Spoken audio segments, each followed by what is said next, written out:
date myself, but when I was younger, I had to do like a. Okay, we are live now. Yeah, I think we are. We're live. Excellent. Yeah, we are live now. Yeah.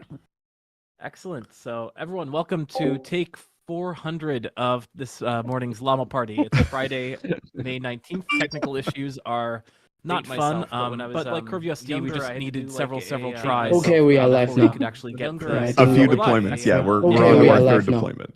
Yeah, I think we So are. we're live. Guess Very what? excited. We are live now. Here, Garrett, on YouTube. So yeah. But yeah, so I think everyone who's here probably is already very familiar with Aladdin DAO, and we've got most of the team here. Some could not survive the first initial turbulent 40 minutes, but very excited to have the entire team joining for this Llama Party. So let's go ahead and introduce some of the people here. So we'll start with the actual founder of Aladdin DAO, Sharlyn.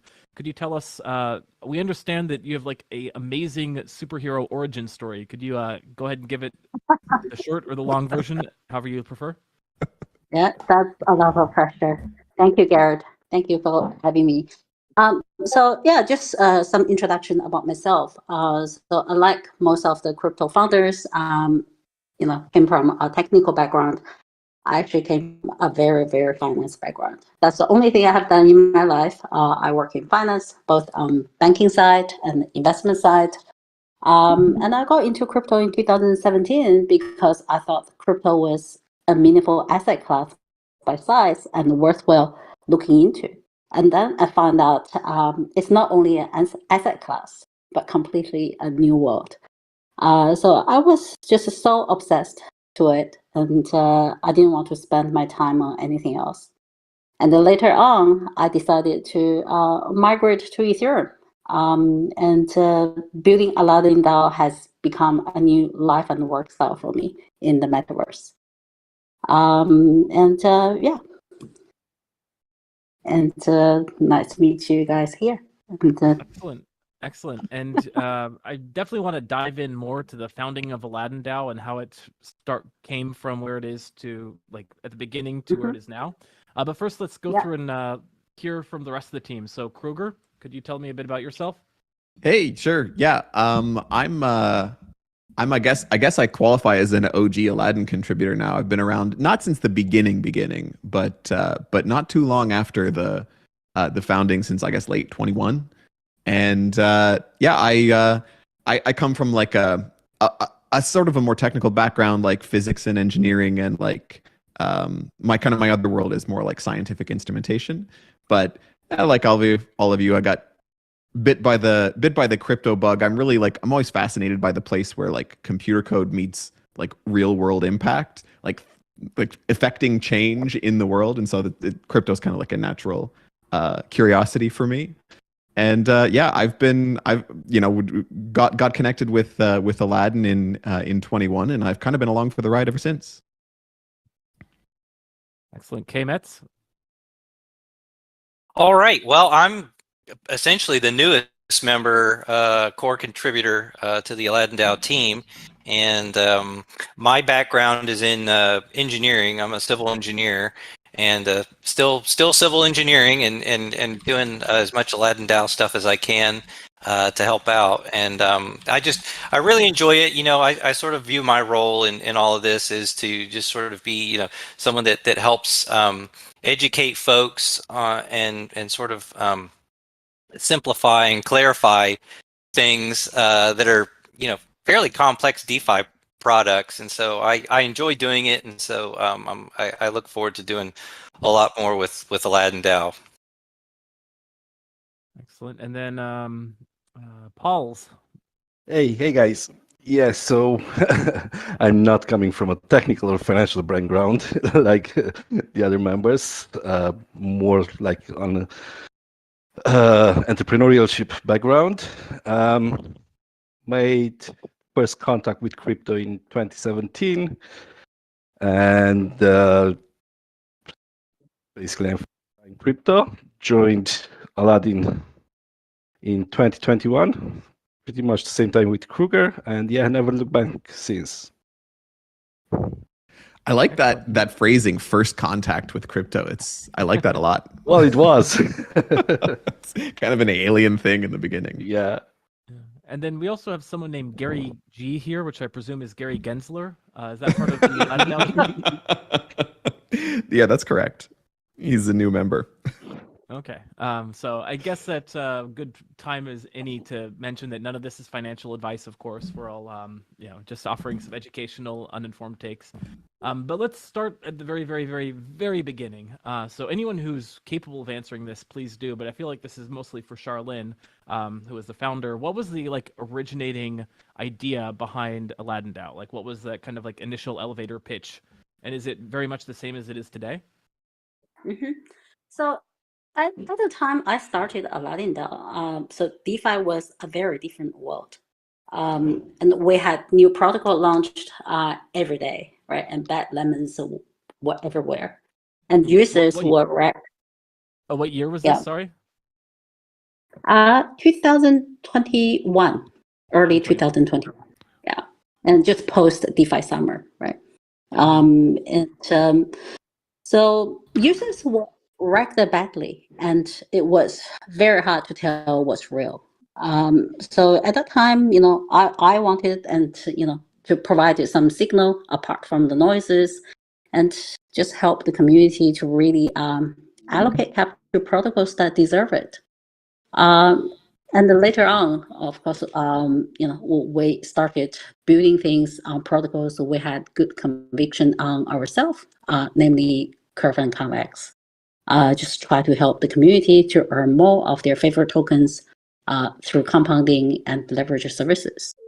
So DeFi, has really been my hobby. And I think, interest just leads the way for our life, where we want to spend time on. And so I've been just doing and enjoy what I want to do since then. Now, to what extent did your finance background sort of inform this? When you were looking at the state of DeFi, did you see that a lot of the services that were being built had such parallels in the traditional finance space that you could kind of copy and paste what worked in traditional finance into DeFi? Or was it the case that basically not much of it applied? There's not really yield farming in traditional finance. There is interest rates and a bank account back in the day, and again nowadays.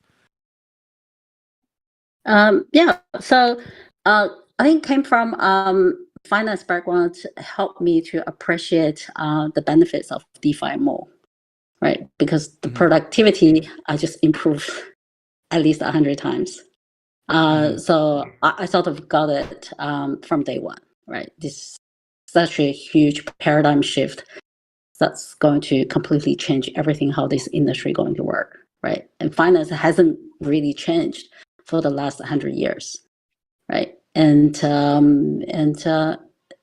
just all different ways, right? The permissionless, the trustless part of DeFi just attract me most, right? Because finance has been very trust-based business, right? It's the number one user experience.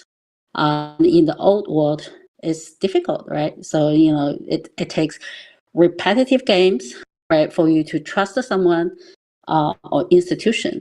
But as soon as you start to trust them, they rip you off. So trust is very expensive to build.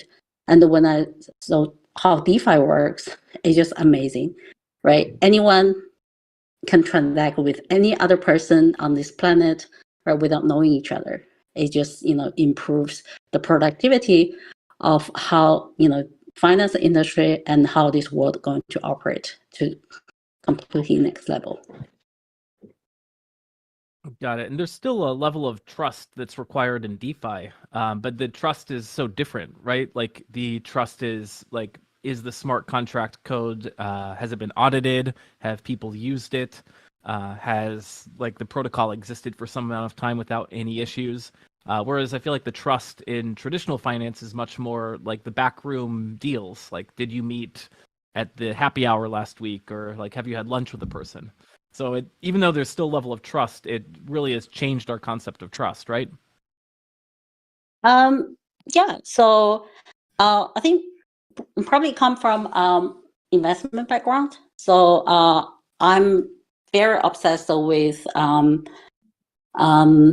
or I can call myself a certainty hunter, right? What I mean is, so there's no certainty in human behavior in general, right?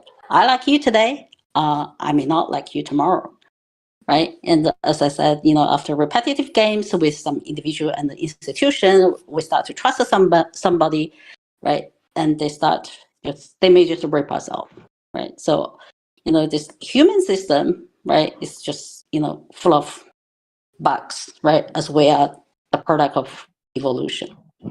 And so we still run on the same body and brain as our ancestors in the Stone Age, right? And so, our emotional system and this cognitive biases could just come into play unexpectedly anytime, right? So I like crypto. I like this entire DeFi system because it's a computational system, right? And we know what to expect when conditions are met, right? Not because someone become emotional and just change their mind, right? So the decentralized system, I think, it's valuable and only valuable, right? If just, go by the algorithm written in a smart contract and no one can change it and burn it down.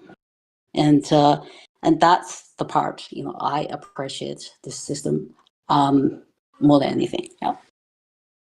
Yeah, and I feel like that's one of the reasons that it sort of attracts a bunch of very technical types. As the rest of the team was giving their introduction, I couldn't help but notice like the very kind of strong STEM background, entrepreneurship too, which is sort of like a subset of STEM in some cases.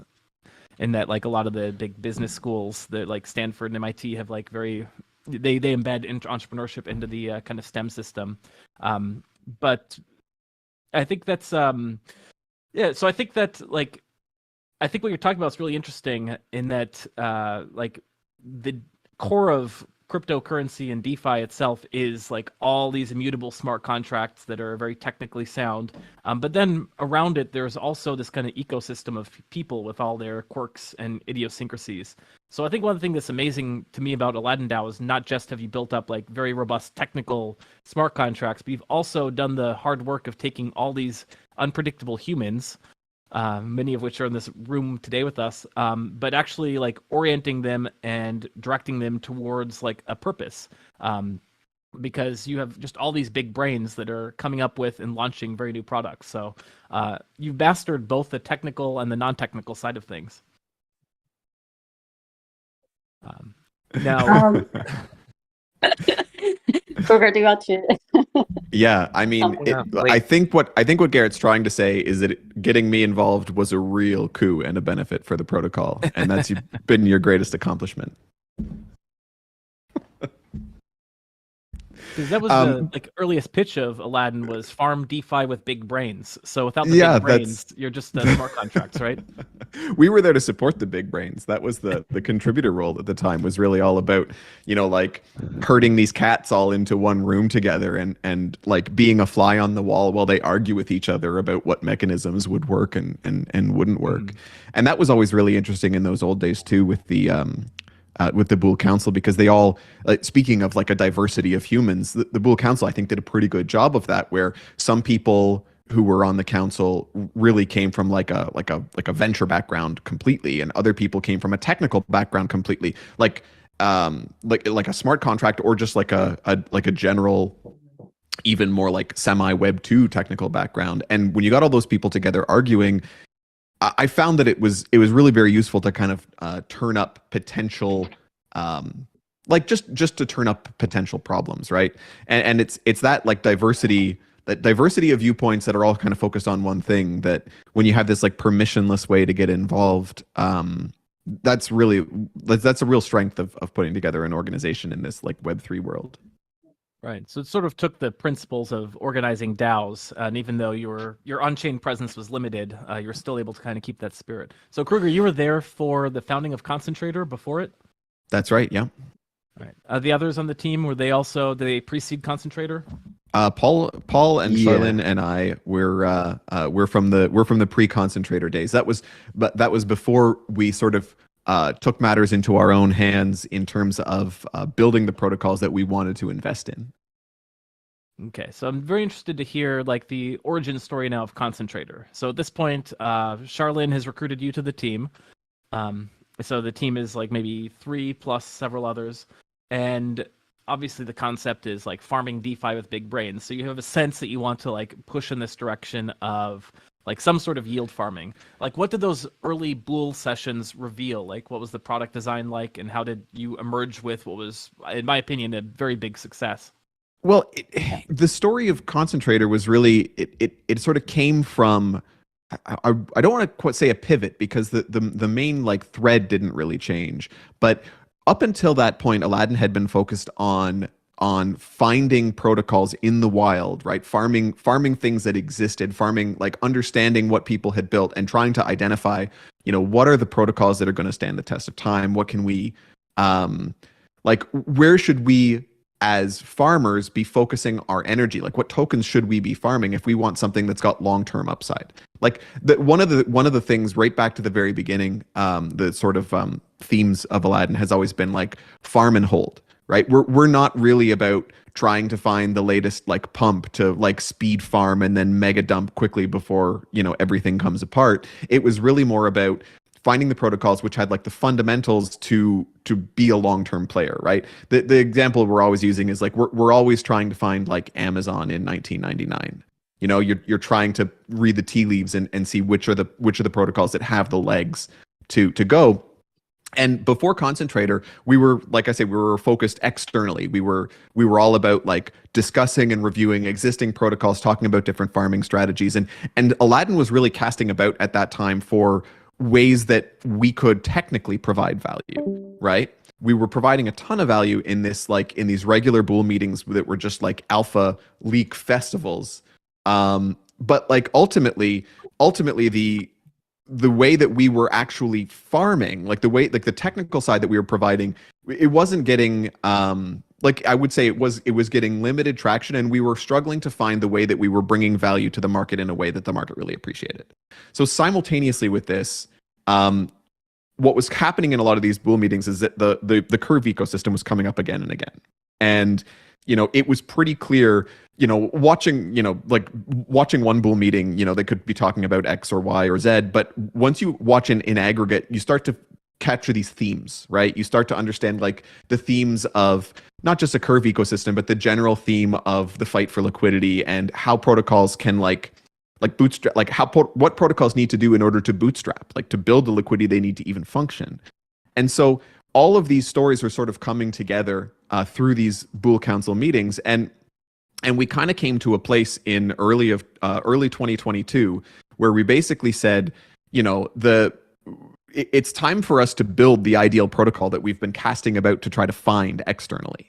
And so that was where Concentrator came from, and all credit to Sharlyn here as the fundamental the fundamental kernel of the Concentrator idea is hers along with Clever and FFX. But it was really all about, okay, how can we take this philosophy of farm and hold and build it in this like very lush ecosystem that we know exists in the Curve world, and on top of a protocol we think, like I said, has those legs that is a crucial part of how future DeFi will be built in terms of how people will need to build liquidity when they're building new protocols on top of it, and so on and so forth. So that was where Concentrator was born, and we said, you know what, we're going to pivot from trying to farm other people's protocols, trying to enable that to building the ideal protocol that Aladdin would have loved to find to invest in. Got it. So Sharlyn, how close did Concentrator in the end resemble your like original vision? Well, I think Concentrator has definitely been a very helpful product with real utility, so it helped people to earn the best tokens to the maximum possible, and also save people's time and gas cost. It definitely has a lot of room to grow, especially in terms of DBL, and we need to grow that to the next stage by doing more DAO-to-DAO collaborations, and also have Concentrator, to be integrated with more lending protocols. So I think overall it has achieved the initial objectives, and but we definitely need to come up with more plans and more innovations to help the product to go to the next level. Yeah, technically speaking, it's very much in line with its original design purpose. Right. So what's been the learning from having it in the wild so far? As I recall, the CTR token came after the fact. So I'm kind of curious, like, to the degree to which it was already planned out ahead of time, the CTR mechanics, versus like how much of it was informed by seeing how it functioned in the wild and then kind of releasing it to maybe smooth out some rough edges. Sharlyn, you want to? Yeah.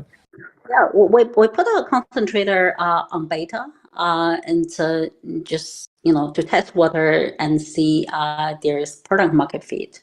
And obviously, the product was helpful to a lot of people, and so we got pretty positive feedback, right? And we felt the difference instantly, because before concentrator we did a couple of attempts, right? And didn't get good results. So we learned through the process, right, how to build a product properly and with real utility. It's easy to say, but it's not that easy on the execution side. There a million details goes into it, so luckily we found product market fit, right? And a lot of people like it, help them to save time and gas cost, and that service is very much needed on layer one, right? It's because it's just so expensive, right? Things should just operate as lock and forget.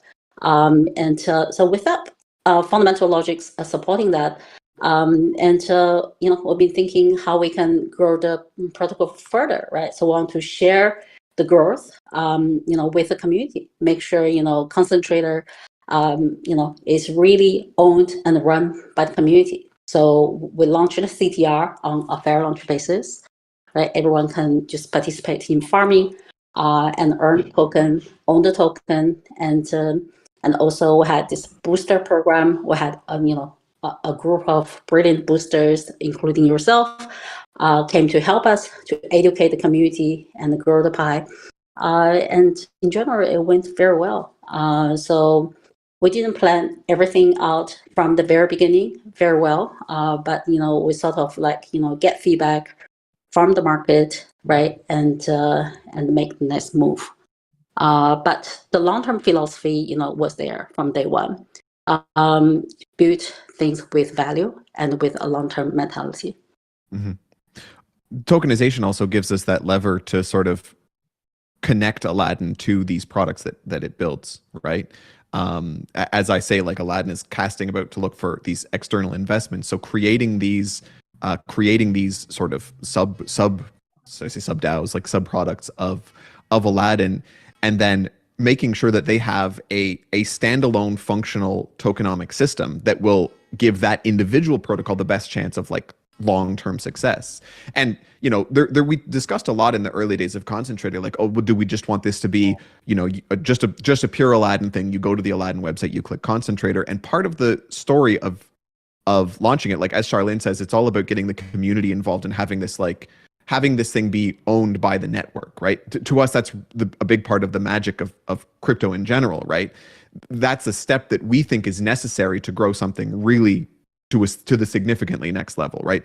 Rather than this just being something that Aladdin has that benefits just Aladdin, and it is its own independent entity that has its own, over time we expect it to even become more and more independent from Aladdin, and Aladdin goes from this sort of incubation configuration to just like a main investor sort of thing, right? Yeah. So as I hear all this, I have to wonder the role of the investors into Aladdin DAO, because my understanding is that Aladdin raised some amount of venture capital at the beginning, right? Was there a lot of investor VC pressure to not do fair launches for the token, but give them a sweetheart deal or something? What role did the investors have in the shaping of this kind of sub DAO ecosystem you've created? Yeah, we haven't got much comment from the VC. Is that good or bad? We were, given Is there, that because they don't return your calls anymore? yeah, given there has been such a turnaround on the VC world, some of the Maybe investors they're all bankrupt, so Yeah. they. are not around anymore. So we really haven't really heard from our investors. we call this the under the radar approach. Okay, so you just take their money and run. Well, we've used the seed capital from Aladdin. Like I said, there, as Sharlyn mentioned, we had launched several different approaches, and it wasn't a huge. I wasn't around, so maybe I'll let Sharlyn speak to this. Like it wasn't a huge like fundraise in from the very beginning, right? So I don't think that there was a lot of like Eye of Sauron pressure coming to us from that side really at any point. But Sharlyn, I guess I won't speak to that because you would be the main contact there. Well, a couple of investors approached me for their annual audit, right? And they learned about what Aladdin has done, right? And they learned that they are owning 30% of new protocols, right? From concentrator to Clever to FX protocols. I think in general they are pretty happy, right? and they buy into like a holding company, right? And continue to roll out the new things, right? And with useful stuff. I haven't got any complaints, yeah, but the VC side hasn't been really engaged with us since we have been doing such a fair launch and the community approach on everything else we build out, and that's what's there. Yeah. Yeah, and I think that story is very consistent, really, to like, as Aladdin began focused as this sort of investment DAO, we're taking this sort of side quest into incubation. But as we spin off these independent products, Concentrator and Clever and F of X, they can eventually mature to the point where you're back to that investment DAO relationship, right? And so it's for us, again, part of the story as well for us was timing. Like the dates that we were talking about should be ringing bells in anyone's head who was around at that time, because about the beginning of 2021 was about when things started to get sour. That was about when the wind started to come out of the bull market, and getting traction, like Concentrator and Clever, and I mean, depending on your opinion of the current market, F of X as well. These are all products that we are launching in the depth of a bear market. Like the overall sentiment has not been good, and launching a product, as Sharlyn says, in the early days of Aladdin in mid 2021 during that mania, there was a new product coming every day, and they were just money was raining on them from every angle, and that has just not been the crypto experience since 2021. And so we really had to pivot our mindset almost to like building protocols up in these adverse conditions, right? Building for resilience and especially with these tokenizations and the raises that Concentrator and Clever both did, it's a lot more of a delicate dance in that kind of market environment. On top of that, not only have you launched into the bear market, you've launched and found successful product market fit. So that's like really something that's incredible under any condition, even in bull markets, it's tough to get product market fit. I'm old enough to remember an entrepreneur named Steve Jobs. He was like the founder of Apple and launched a bunch of stuff, and even he couldn't get 100% product market fit in all of his launches. So the fact that you have 3 home runs in 3 consecutive at-bats is really quite impressive. Well, thank you. It's one of those things where you have to be conservative in your in your planning, and there's a lot of spinning plates, I guess. And so we do our best.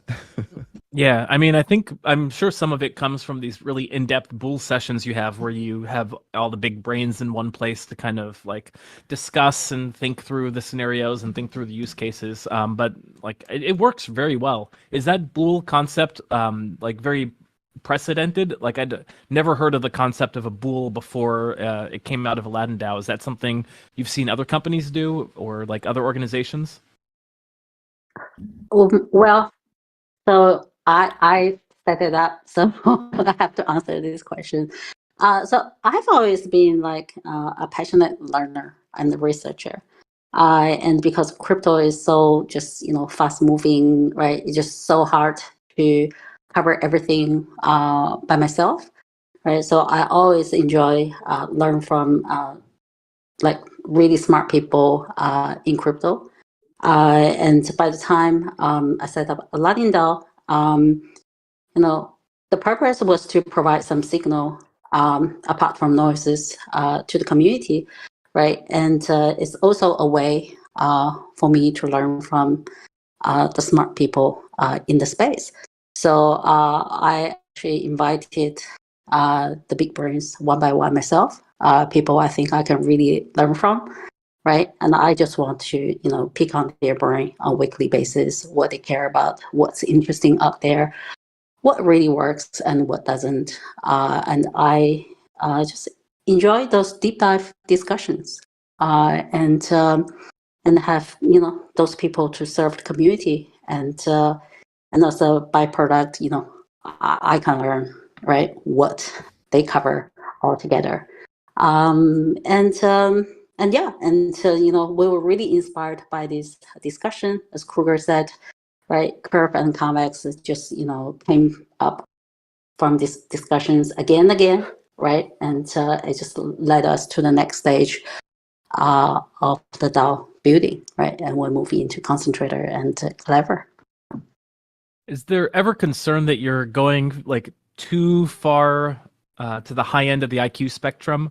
Like we just sat through a few weeks where Ethereum was unusable because of meme coins. Like, are you at risk of like going after this small market of people with high IQs when you could just like launch a new Pepe coin competitor? My personal my personal track record at meme coins indicates that would not end well for us.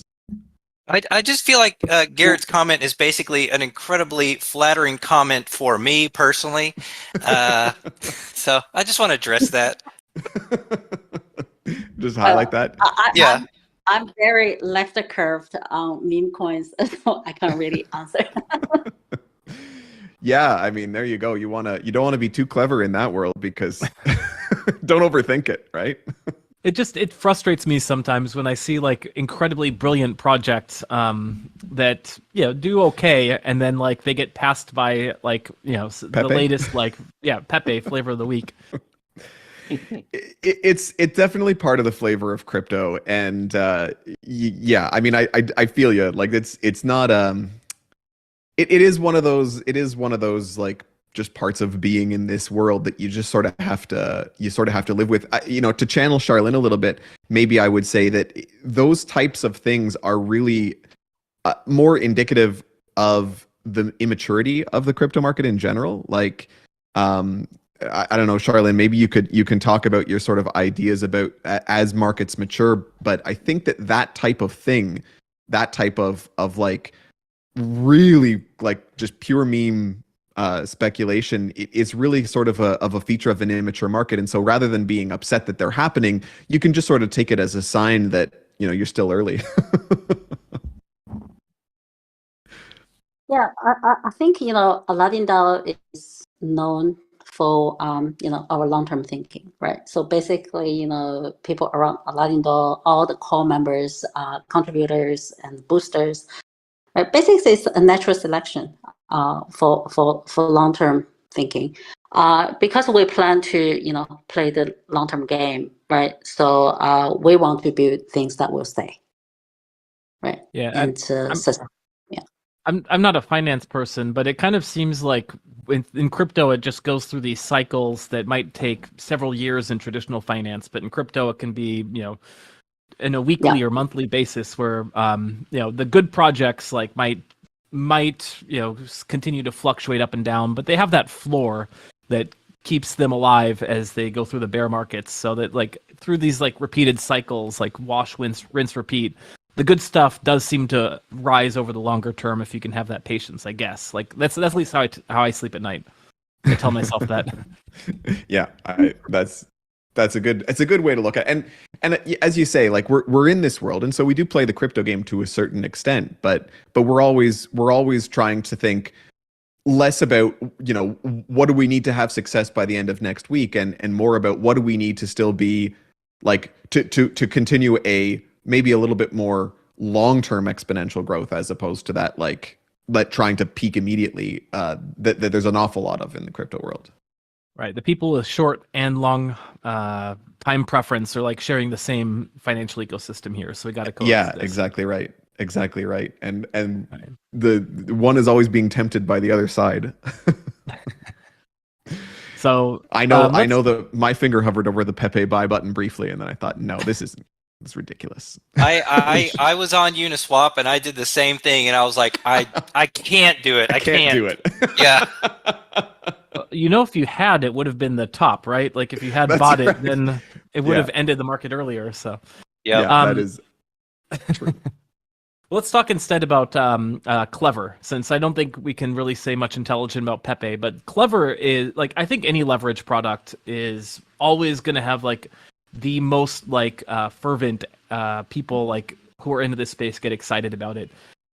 So like I'm really curious to hear, like, obviously I'm sure the process took several months, but like what was like the genesis of this concept of Clever, and like what was the evolution of it? Like how do you think it did relative to these expectations?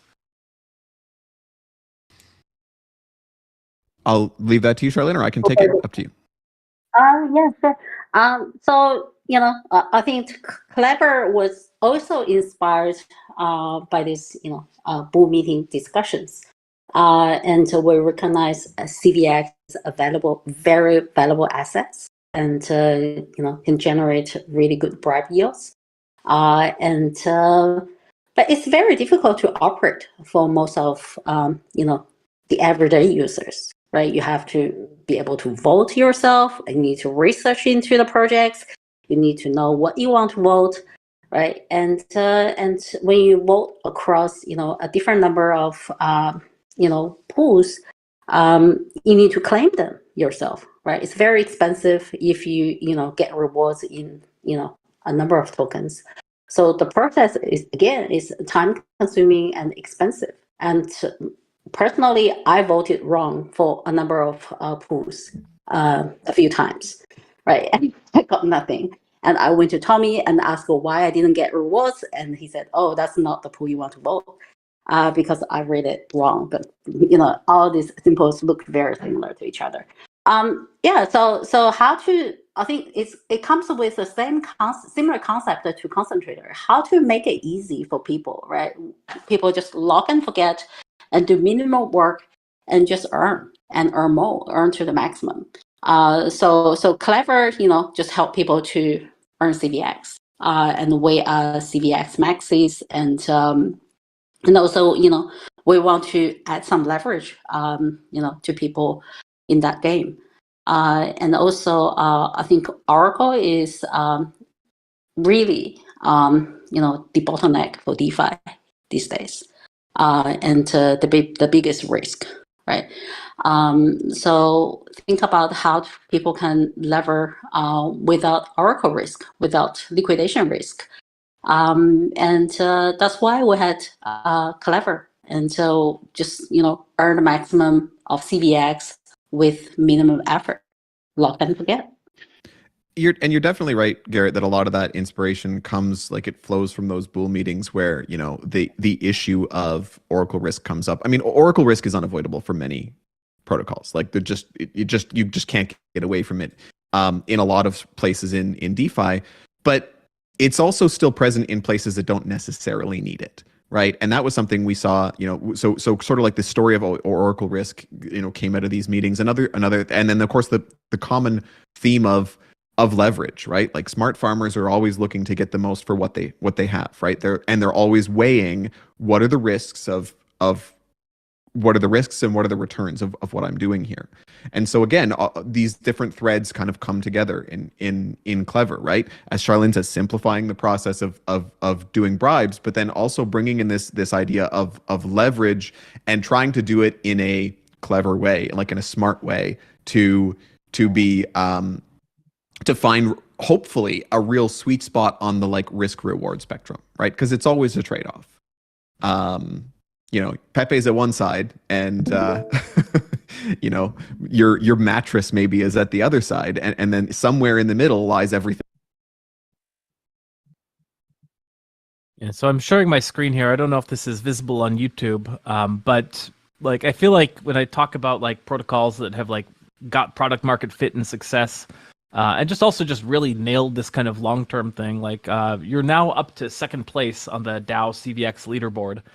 You've got 2.5 million CVX. Frax is first at 3.6 million. But at the rate you're growing, at least on the 30-day change list, like you're actually going to flip in Frax at some point. So it's like you had this idea and it was like super successful in its implementation. Now you're just kind of sitting and playing that long game to like, you know, sit there and inevitably win. That's the hope. And being consistent. That's the other thing. We're, you know, we announce every time that there's a bribe harvest, but you know, the big common thread of Aladdin products is like a you know, set it and walk away, right? Especially on mainnet. You do not want to be, you know, twiddling the knobs very regularly on mainnet. So yeah, it's we're very proud of this screen cap that you've got on the screen right now. And it's not on YouTube, so I'll go ahead and turn it off so people can't keep being confused. But if you want to check it out, go to dowcvx.com, where they have a number of interesting stats on the kind of convex wars. So, like, what as far as like the like feedback from users of Clever, like I imagine like you launched it with a target user in mind, but what have you heard from the people who are actually using it? Like, what's their specific use case, or what do they tell you about how they interact with the protocol, and what they like about it, and what they wish it could do better? Hey, Mess, do you want to take that? Well, I mean, I'm happy to sort of speak on sort of like why I really you know, kind of like took to Clever just as a you know, outside user. I mean, it's, you know, once you become sort of a CVX maxi, you know, like anything else, you just want to sort of like maximize every opportunity you can to get your hands on as much of it as possible. And I just became enamored with Convex and Curve and Frax and the whole ecosystem in 2022. And so when Clever was released, I was like, oh well, that's pretty interesting. And I kind of watched it, you know, just to make sure, you know, it was legit and, you know, they didn't have any smart contract bugs. And when I kind of felt comfortable, I took a dive in. And the fact that you can take out leverage without it getting liquidated, and it's convex, and it's like a, you know, 30% APR or something like that. And I was like, so this is going to get repaid back in like 15 months. I was like, this is like unbelievable. And so then you start realizing like, well, hang on, this protocol is like just accumulating CVX at like an incredible pace. Like I think, I haven't done the calculation in a week or two, but I think it's something like for every VE Clev token, there's something like 19 vote lock CVX per those tokens. And so you're just like, this is like an incredible amount of governance power. Like at some point in time, like this protocol is going to have like significant sway in convex governance votes and curve governance votes. And then you like go and you like look at the amount of holders, you're like, there's like 75 people that are like using this protocol, and you're like, holy moly, like, and you're like, the amount of information asymmetry in the DeFi space is just unbelievable. And you're like, am I missing something? Am I getting this right? But I mean, like everything about it works very well. It's a very simple protocol ultimately. I mean, there's not a whole lot of like bells and whistles or anything like that. But it just works, and it works really well. And you know, then you know they added in like, you know, ABC CVX, and you're like, holy smokes, this is pretty fantastic. So you know, I just became enamored with it, and so it just kind of like you know, you just like Kruger was saying earlier, you just kind of get bit by the bug, and plus, you know, the team's so fantastic just because you know, they have like a weekly call every week. I mean, can you imagine if like Brax had a call every week or Curve had a call every week where it's like, yeah, anybody can just come and just ask questions to Mitch or Sam or whoever. I mean, I guess they kind of do that with their Telegram group or whatever, but it's like, they're just so inviting and helpful and friendly and really, really smart. I mean, these are some of the most brilliant people in DeFi and very engaging and welcoming any sort of conversation or feedback. And so, you just get very endeared to that very, very quickly. And so, that's sort of how I sort of became involved and sort of became I guess I'm now a clever maxi. I'm very happy to wear that badge. You say that That's you're nice. asking if you're missing Yeah. if you're missing anything, if you're like, what's going on? But I feel like it's like I see this very often in DeFi, right? Like your videos, your bull sessions are like incredibly big brained, and then they get like 100 views, right? Whereas like meme coin chat gets like 1 million views. Or like similarly, like you go on Twitter and you see someone and they reply to you and you're like, that's the smartest thing I ever heard. And you look and they have like 100 followers. And then you look at someone else and they have like 1 million followers and they're like, here's how to get rich quick. And you're just like, Yeah. but yeah, you're all building for the long term. You Yeah, I mentioned there's guess- like, oh, go ahead. Sorry, no, I just wanted to mention that I guess crypto people still love casinos, so that's why you see so many Pepe coins and everything like that. But yeah, what I wanted to say is actually I remember Kemet's earlier tweets highlighting the pace Clever was locking CVX. And I remember he was saying internally, finally someone gets it, see the long-term game that we are trying to play here. And yeah, we were very pleased with that. Yeah, so you mentioned that there's about 75 users of Clever, but it's been my observation that like Convex, for the reasons Sharlyn mentioned, like the gas and the voting's complex and it costs a lot, like does seem to be like a whale game more than like just Curve necessarily, because Curve like people like will like put a little money in the pools, but Convex, I feel like if you want to max it out, like you see all these protocols that are like acquiring like a 5% stake of it. So like 75 users of Clever would actually be pretty good, right? I think it's a little more than that now. It's probably like 300. Well, holders of Clev. So holders of Clev and users of Clever are not necessarily the same. That I think is what you're talking about, right? Clev holders. Yeah. Mm-hmm. I'm not sure. I don't have our latest like raw number of wallets on Clever. Do you? I looked it up on Etherscan like last week. I think it was something like 330 holders of Clev tokens. But I mean, I don't have Clev tokens in my wallet. It's I've locked them up or whatever, and so it's it's kind of hard to say. So, but it's definitely not a huge number. I mean, yeah. I mean, on to your earlier point, actually, and to tie it all together, I think a lot of people, because I remember Linero telling his story about coming to Clever, and him as a non-involved user, he became involved as a core contributor for a while with us. But what he had said was, was a very similar story to Kmet's, right? Like finding and understanding Curve and Convex, and then just seeing this tool that was like, aha, yeah, that's what I need. And so that path into Clever, by necessity, goes through Curve and Convex, which is a pretty big gate. Like understanding that, even just sufficiently understanding to like see the value of like the governance value of the bribes and the need for like a basic understanding of like why do protocols need liquidity and why are they willing to pay for it.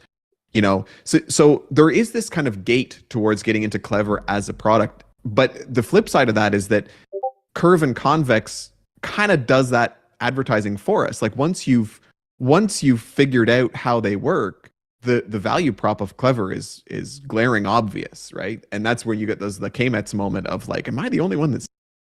But there's quite a lot of gates to get to the point where you can actually identify it. It's funny you mentioned like having sort of like you have to get through the Curve and Convex sort of. Those are sort of like the steps you have to get to before you fight the final boss. But I was on the live stream with Binance this week, and I was explaining Curve, and even the folks that were on the Binance side were like, this is like complicated, and they were like talking about like kind of like offline about how it was trying to figure out like how to bribe and use Vodium and all that, and it's like, yeah, I mean, it's definitely sort of like you can't just like jump into it like Peppy Coin. It's definitely Yeah. takes some research, and you really have to kind of like wanna learn Get it. about it and have some skin in the game. Yeah. Yeah, it's sort of like the alpha is there to those who are willing to dig in and actually take the time to learn the complex protocols, right? Yeah. Exactly. I would say, yeah, this is the actual DeFi, not all the earlier protocols that we have. Like, we just deposit an LP and farm something, and yeah, I'm a DeFi user. No, Mhm. so we are actually getting to the real DeFi here. Well, and it's interesting too because now we're in this world where, like, ultimately the background machinery of DeFi is not going to get simpler. Like as composability, like as long as people keep building with composability in mind, we built Clever. We didn't build Convex. We didn't build Curve. Like we're already 3 layers deep, and there's already and we're always talking to other people and other protocols who are looking to build on top of us other layers and other ways of connecting these different money Legos. And so like DeFi kind of has this like problem, say, of the implementation being like the complexity of it will eventually get to the point where no regular user would actually just like by default understand it. And so then a big question is going to be like how do people come to DeFi in general? How are they going to use it, and where are the like who's going to provide the interfaces in a way that is sort of like reassuring enough to users that they understand enough of what's going on, kind of get their risks, but that they don't have to go through and do like a deep dive in Curve and Convex and Clever to sort of to be able to use it effectively. Yeah, it's an interesting question. I mean, you could argue, and this is the example I'm going to bring up is going to destroy the point a little bit, but like Linux is incredibly tough to use, but people who use Ubuntu, they don't care all the kind of complex open source stuff that's happened underneath the hood, right? They just care that they, install it, it works, and it has a nice graphical interface they can use to play with it. Well, maybe Linux is a better example than you think because Linux powers the internet.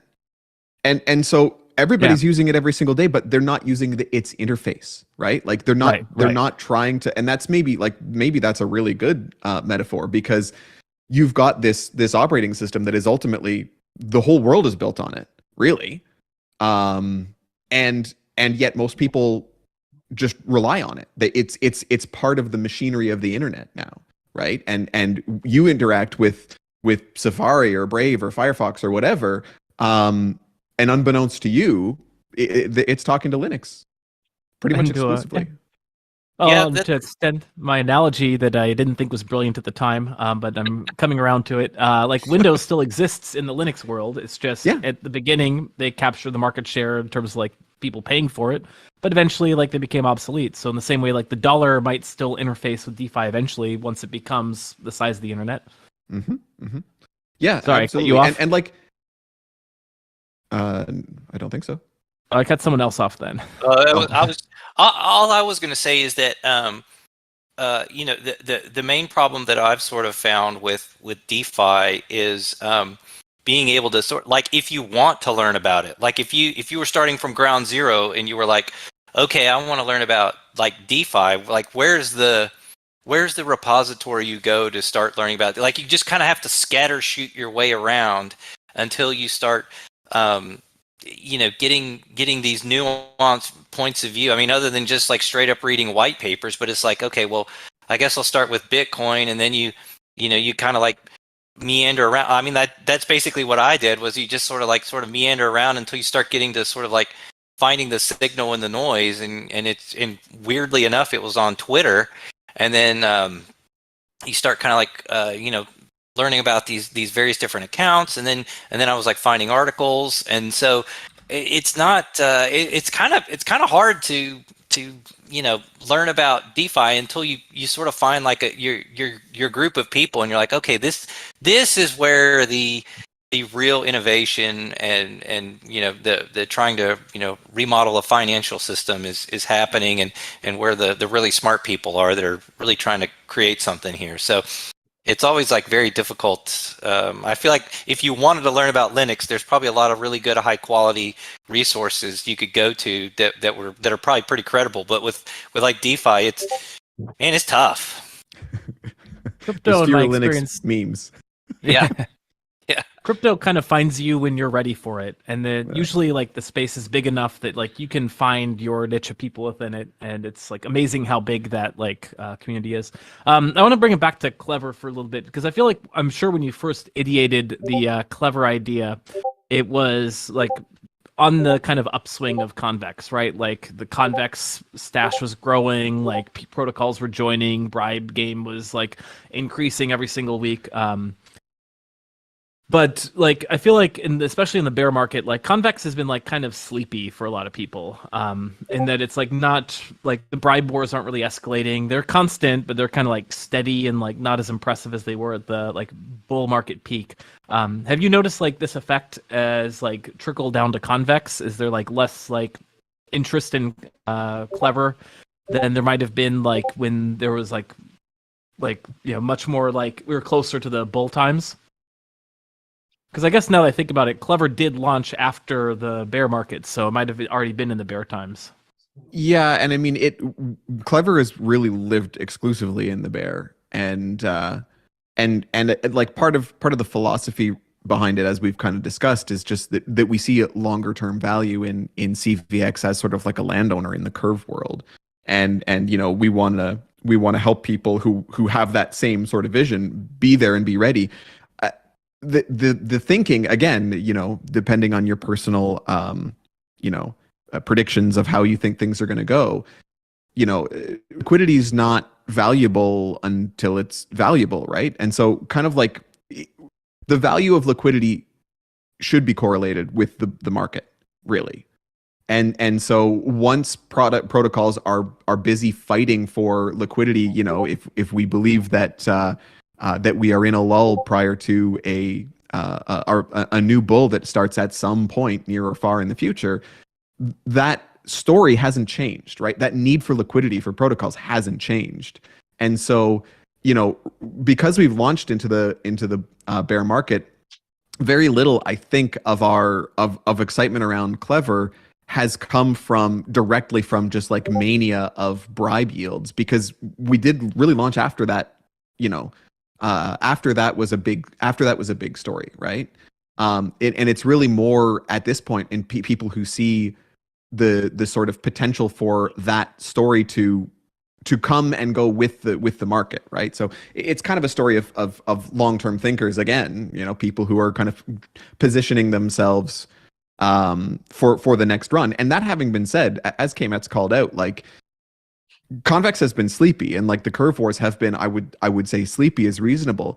But the fact that through this, like through the lows that we have been through in the last 2 years, 1 year maybe to say, that's never gone away. Like we kind of have found a floor there, which I think is personally is pretty bullish. And so it really to me is a story of just being ready. And that I'm kind of, rather than having lost any excitement, I think that we gathered the people who've got that, like, who want to be ready for the next run, the next round, right? And also who throughout this bull market have been happily rewarded, even for the existing sort of liquidity battles that have been happening. Interesting.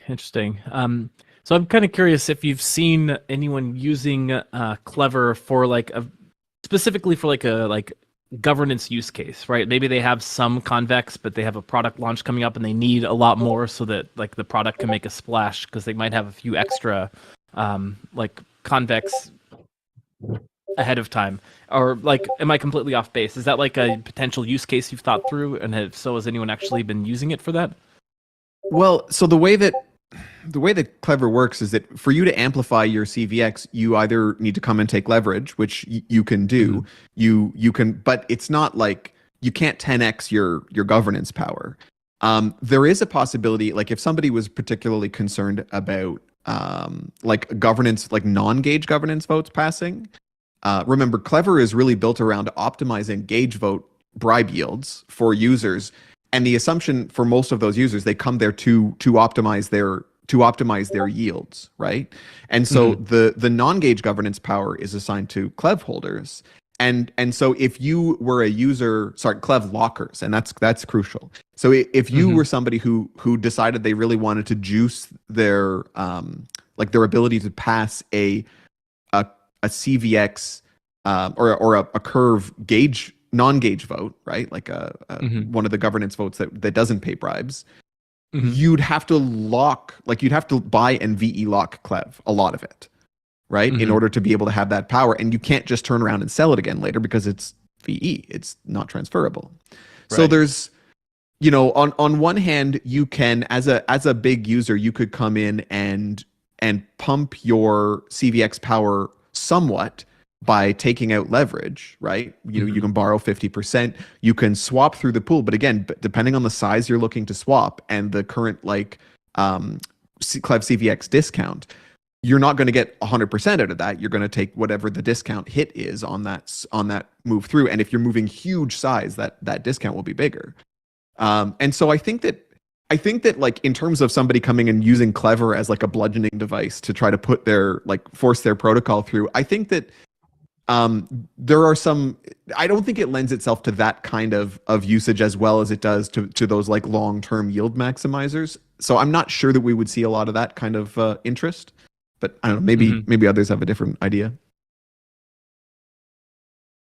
Well, I mean, it would certainly make sense to do what you said. I mean, if somebody wanted to come in and buy, you know, a whole mess of Clev and then lock it, and then, you know, you only have to reach, I want to say it's like 10% of outstanding VE Clev in order to pass one of the votes. And if it was a convex gauge vote, I mean, you know, I think you're looking at something like, it would be like 13,000 or in excess of 13,000 VE Clev at the moment.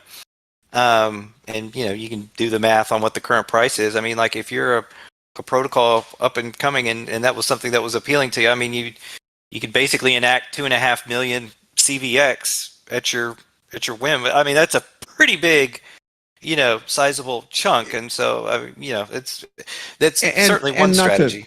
And not to forget, you know, Aladdin controls 30%, and so Aladdin will be able to influence that vote. Like you wouldn't be able to unilaterally deploy the full, you know, nobody can unilaterally deploy the full amount. Like it's always a Clev governance vote, of which a large chunk is owned by Aladdin and trickles through to ALD holders, right? So like the Aladdin community who doesn't hold Clev still has governance power over Clev. Through that, you know, those votes are reflected through, so that the ALD votes control Aladdin's share of Clev.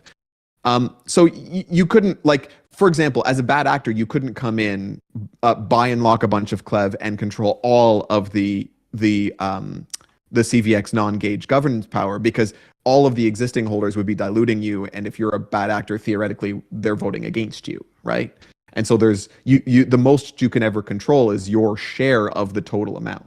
And the fact that you are now, like, in order to execute this kind of a play, you are now becoming a major, like, holder of Clev, like a locked forever, well, not forever, like however long you choose to lock. Like you can't do this without aligning your long-term interests with the protocol, which is kind of the point of VE, right? It's clever stuff. Nice. So I just pulled up the curve pool, and at the moment it's like 92% Clev CVX, 8% CVX, which means practically if you're like 20% price discount on Clev CVX. Mm-hmm. Yep. Yeah, and it floats up and down. We've seen the discount under 10 before, and 20 is pretty close to the top of what we see. Ultimately, that discount is driven by the time value of that Clev CVX. Oh, sorry, was I interrupting somebody? So I was going to say, ultimately, that the time value of that CVX is what the discount is, right? Like I can borrow Clev CVX right now from my CVX, but it doesn't turn into real CVX except over time. You know, if you go to the furnace and you put it in there, it slowly turns into real CVX. However, if I want all of that CVX, all that future CVX, if I want it right now, you know, I have to pay, you know, that CVX has to come from somewhere. And ultimately that's the liquidity pool. And what I am paying for there is the time discount, having all that stuff that I would have got in the future right now. Mm-hmm. Have you run the numbers on it to see if it this kind of theoretical time value discount matches what the like actual reality might be?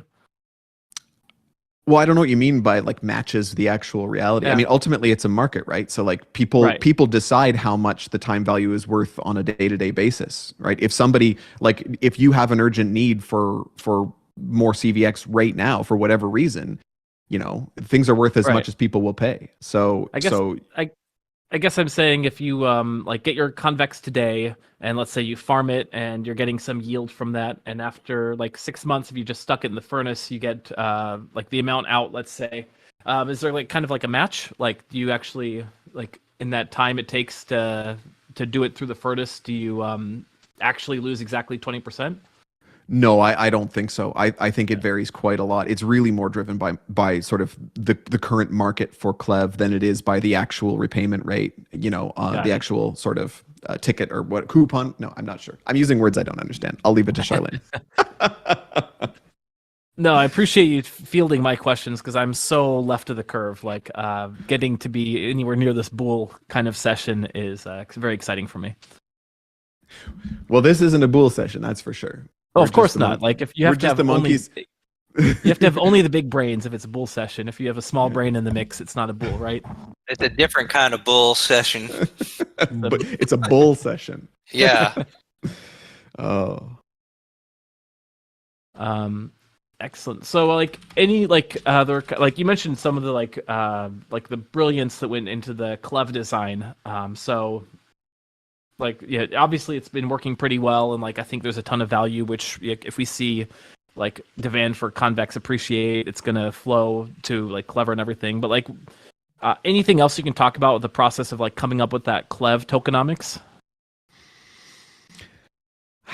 I don't think so. I think Concentrator, kind of helped us. We've been converging on a pattern, I think, here, like a sort of a process, a template maybe is the right word, where how we can create a protocol that has the chance to ultimately be independent, right? And again, as I've said before, our personal, like our internal philosophy is that no protocol can really ever grow to be dominant if it's being hoarded by one entity, right? And if it's just like one of your stable of products, as opposed to a network, of user owners that will that can grow organically and can scale, I think, much more effectively than just having this be like an Aladdin thing. So we've kind of developed this template of how do we develop a product that can become independent, and then create a tokenomic system for that product that allows Aladdin as the sort of initiator incubator to hold the lion's share or hold a large stake, but still gives that sort of protocol that best chance to sort of get huge. And we took that approach from Concentrator, and we did something I think quite similar with Clever. And you'll see like small changes that we make along the way. Like for example, and I should also mention like some of the considerations are quite different for Clever, right? Whereas Clever requires a liquidity mining component, right? So we're actually like we're playing the bribe game, and we are liquidity mining. And so the Clever tokenomics required this large liquidity mining component, whereas the Concentrator tokenomics did not. And so it allowed us to make something quite unique with Concentrator, where there's a small number of tokens in the world, and they are like there's no cliffs or unlocks or emissions over time at all. And so it's also one of those things where there's a really powerful story behind that CTR token. Like there's a really powerful narrative and technical backing there, and I don't think the market has really understood it yet. With Clev, we had to switch gears a little bit to something that had that liquidity mining component, but ultimately brought a lot of those same philosophies over, right? Like there's no team allocations, no investor allocations that suddenly unlock. The only investor allocation goes to Aladdin, which is permanently VE locked, right? So you don't have this like these scary walls of tokens coming, of people expecting to dump coming, someday, like, oh, all the jump tokens are vested today, so watch the market because, we're going to take a beating. We try to, our philosophy around tokenomics is to try to not, try to launch as smoothly as possible and make sure that the tokenomics serve the protocol itself in the way that gives it the best chance of like long-term growth. And that's, that's something that we're copy pasting, or we will be copy pasting again onto f of x, where we're going to take a lot of those same principles, a lot of the same ideas. We're going to tweak the things that we think can be better. But ultimately, we're going to be looking at a very similar type of deployment there. It's a perfect transition to f of x, which like is the third and final wish. Now, in the original Aladdin story, the genie granted 3 wishes. Does this mean this is it? This is our final wish? I've already got my sundown planned that I'm going to walk into. No, I don't think so. I don't think that. I don't think it marks the end. Do we need to launch a protocol to wish for more wishes that would allow Aladdin DAO to kind of like leverage its wishes? Yeah, but wishing for more wishes never works. It always blows up on the wisher. I think that this is the genie that keeps on giving. I don't think that we're slowing down yet. I think we're just trying to get our feet under us here. Yeah. Have you actually, like, a brief aside, have you done much kind of reading on like genies and jinns and how they figure into like folklore? Because oftentimes the genies were kind of a-holes. Yeah, they were terrible. That's why we try not to index too heavily on that. I watched 10,000 Years of Longing just recently, and that was an interesting movie, and it kind of talked a little bit about that idea of like the trickster jinn, and how do you even, a lot of the stories, a lot of people don't even realize that they're getting tricked until it's far too late. So we won't go too far down that. Okay. Yeah. Think of this. It's the Robin Williams genie that we're channeling. Yeah, the fun one. I guess that's more a question for Sharlyn, who's the founder. Like maybe she's got these plans to rug pull everyone and trick everyone down the line after the wishes are granted. Oh, that's a good question. Yeah, we should find out. Did you have the evil genie in mind, Sharlyn? Yeah, win rug, Sharlyn. Well, yeah, you guys have known me for such a long time. Why don't you answer that question, Paul and Sugar? She's playing the long game if she is. I'll tell you that much. Am I an evil genie? This is the longest con I've ever been involved in, if that's the case. Yeah, she's just waiting for her moment to launch Sharlyn coin, and then that'll be it. All of this is marketing for a future meme coin. What's that called? Sharlyn, actually, Ali coin. Yeah, there you go. Ali. Well, let me actually bring it back to you, Sharlyn. You had the idea for all the different like launches. It sounds like.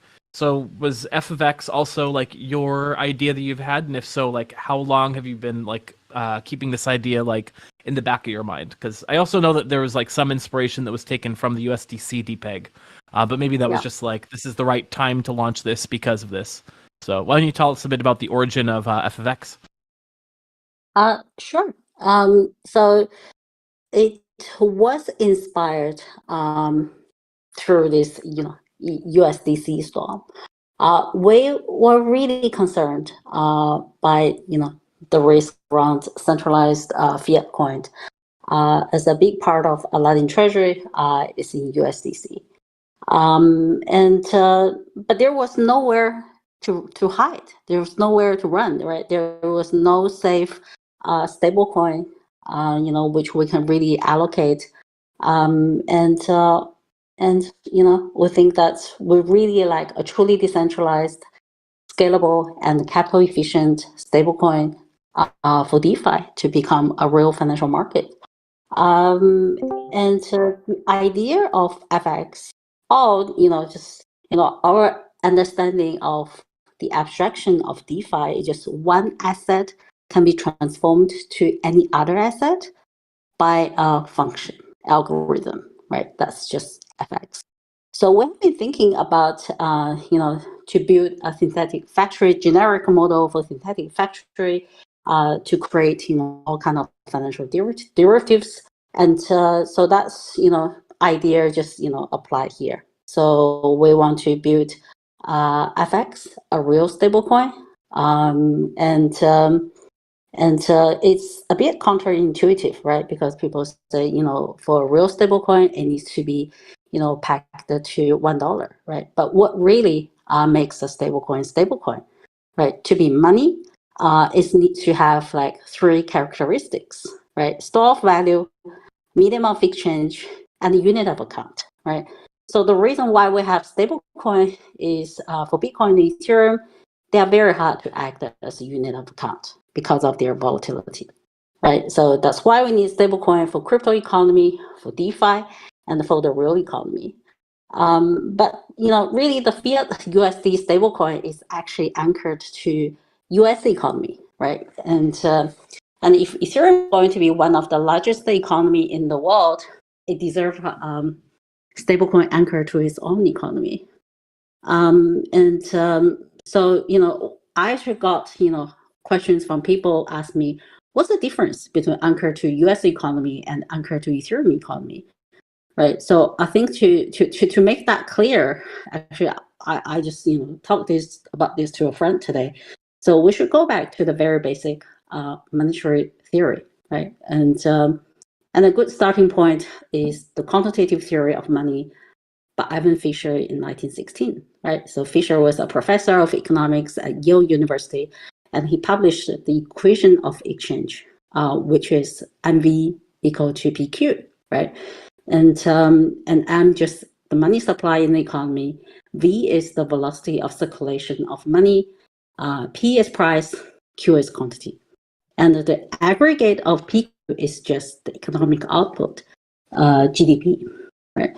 So a real stablecoin for an economy should have its supply elastic to the economic growth, right? And so we can use fiat stablecoin as a medium of change and a unit of account, right? But USD supply is determined by P, Q, and V of the US economy, right? Of course, M is not strictly determined by Fisher's equation, right? Because it's often manipulated by central bank if needed.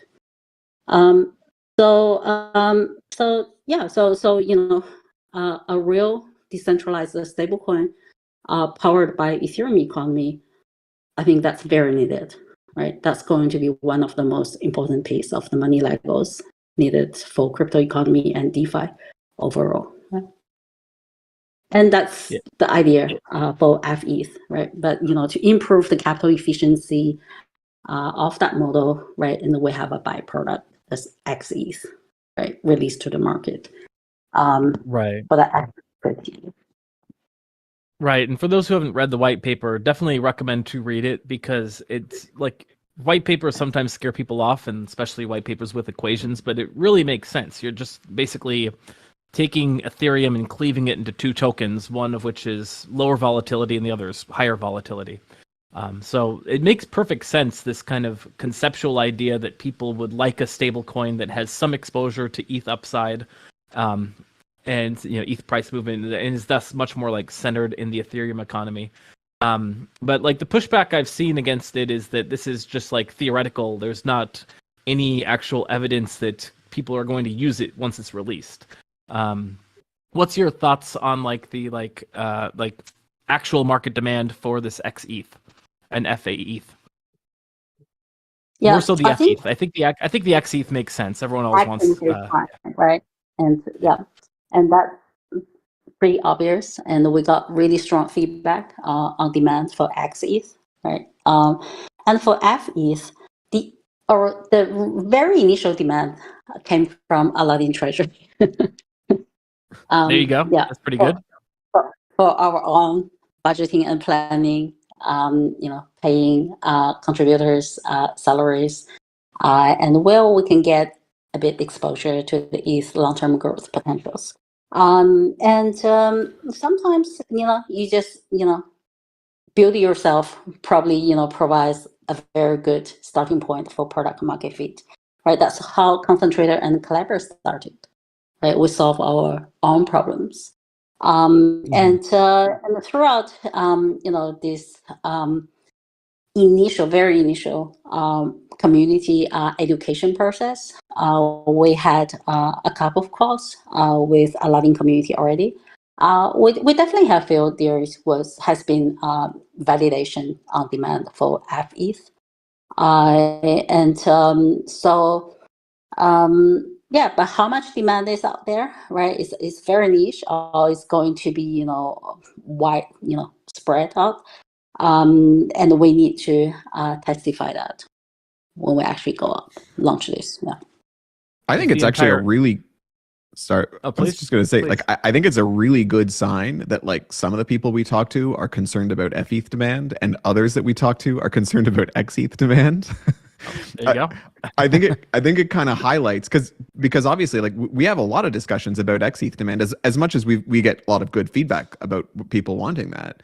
There's a lot of people who come in and say, "Oh, we don't," they're concerned about that side. They see the value in FETH and they don't think it's even worth talking about. Oh yeah, of course FETH makes sense, but like, whoa, what about XETH? The leverage is variable, and there's, and so I think more than anything, it just highlights the fact that you're bringing together two disparate groups of concerns, two disparate groups of people to support each other, right? The fact that we get kind of both types of feedback is I don't want to over interpret it, but it's kind of an early good sign.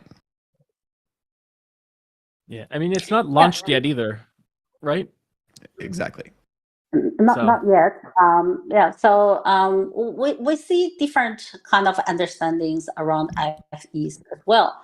Like some community members say, don't see that as a stablecoin; it's a low volatility token, right? And so my trading strategy going to be, buy into XEs when I'm bullish on the market, and to switch to FEs when I'm less bullish on the market, right? Because otherwise it's very expensive and complicated for most of the users, to hedge through derivatives yourself, right? Mm-hmm. This is a simple strategy you can swap around, right, and still get exposure, throughout all market conditions. Yeah. And that's exactly the same use case as a stablecoin. So on that level, it does function as a stablecoin.